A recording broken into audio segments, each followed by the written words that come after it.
Bismillahirrahmanirrahim. Seperti yang disampaikan oleh Bapak Romzi ya. Dulu memang saya ikut menunggui seleksi soal ini. Nah, niatan kita soal ini memang untuk menguji tindakan pemerintah untuk pembinaan terhadap Pondok Az-Zaitun dan menguji demonstrasi yang beberapa kali terjadi di Pondok Az-Zaitun. Kalau secara fikih dengan mempertimbangkan berbagai aspek bahwa tindakan itu benar, maka rumusan kita itu niatnya untuk mensupport terhadap pemerintah di dalam pembinaan, sekali lagi pembinaan Pondok Az-Zaitun. Tidak ditutup, tidak dibubarkan. Tapi sebaliknya, kalau pertimbangan fikih kita dengan berbagai macam pertimbangan aspek tindakan pemerintah itu salah, maka tentu forum FMPP bagian dari amar ma'ruf nahi mungkar terhadap pemerintah. Nah, setelah kita mendengar, maka bisa saya simpulkan dari Bapak Perumus, dari panjenengan semua yang bawa ibarat itu, 5 ajaran ini ternyata sebagian itu terjadi penyimpangan. Tidak ada hujah muktabaroh di dalam turos. Sebagian ada yang kita cari-cari ternyata ada perbedaan.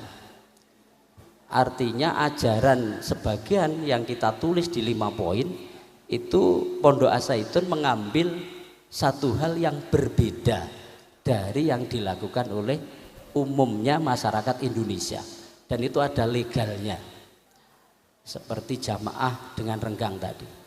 Tapi jangan lupa kajian jenengan tadi yang boleh, yang jawas, yang makruh itu kan belum mempertimbangkan aspek dari sisi dampaknya. Ada yang berdampak akan menjadi persangkaan orang awam bahwa itu masyruh.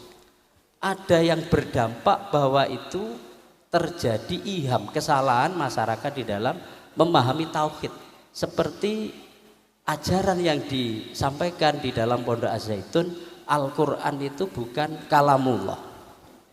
Sekalipun ada penjelasan-penjelasan yang secara akidah itu benar, seperti yang dimaksud bahwa Al-Quran yang 30 juz ya bukan kalamullah, karena memang melewati malaikat Jibril, disampaikan Rasulullah baru membunyikan wahyu itu.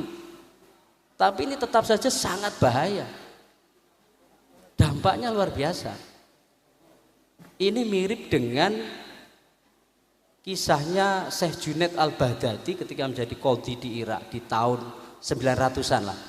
Itu menjatuhkan hukuman mati kepada Al-Halaj, muridnya, di mana dia mengatakan Allahu fi jubbati anal haq. Oleh Abu Mansur Al-Halaj ini kan ditakwili dengan takwil yang luar biasa, dan itu sama sekali tidak bertentangan dengan akidah Ahlussunnah wal Jamaah. Tapi apa yang terjadi? Tetap dihukum mati karena bahasa anal haq Allahu fi jubbati ini membahayakan terhadap muslimin pada saat itu. Lah oleh sebab itu menurut saya ini bisa dirumuskan seperti yang terakhir tadi, Bapak Penulis yang terakhir tadi, bahwa ini ada penyimpangan, ada pengambil perbedaan, pengambilan pendapat yang berbeda, yang penyimpangan jelas maka itu tidak boleh secara teks turas kita. Tapi kemudian yang boleh, yang jawaz, yang makruh, dampaknya juga tidak baik, dampaknya bisa menjadi haram. Lah, jadi akhirnya kalau dibuat rumusan dari 5 poin ajaran, saya setuju dipersempit ajaran.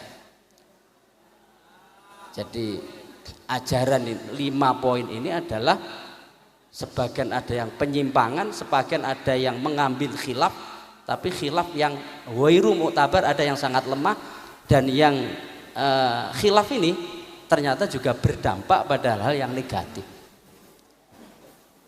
Seperti umpama salam Yahudi ini ya, ada pasal terkena pasal tasyabuh, ada terkena pasal bahwa seakan-akan kita itu membela Israel umpama dan seterusnya, dan ini tidak menguntungkan bagi kita, bagi umat Islam. Jadi saya kira rumusannya persis seperti yang disampaikan oleh perumus yang terakhir tadi, saya setuju, dari sebelah kiri tadi. Barangkali itu bisa ditambah oleh Bapak Musokhe yang lain. Kalau sudah dianggap cukup, kira-kira bisa difatihai. Matur suwun.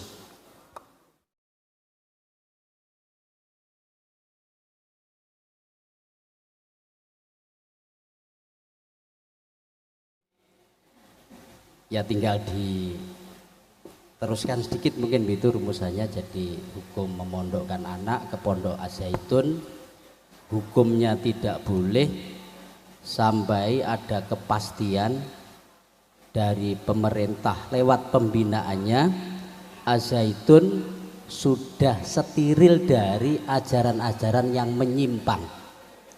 Setuju ya, saya tambahin setuju ya, karena ini realitanya sekarang. Panji Gumilang ditahan, ada Investiga dan seterusnya. Biar kita kelihatannya tidak benci sosok gitu lah, tapi kita benci kemungkarannya. Setuju ya? Sampun ya.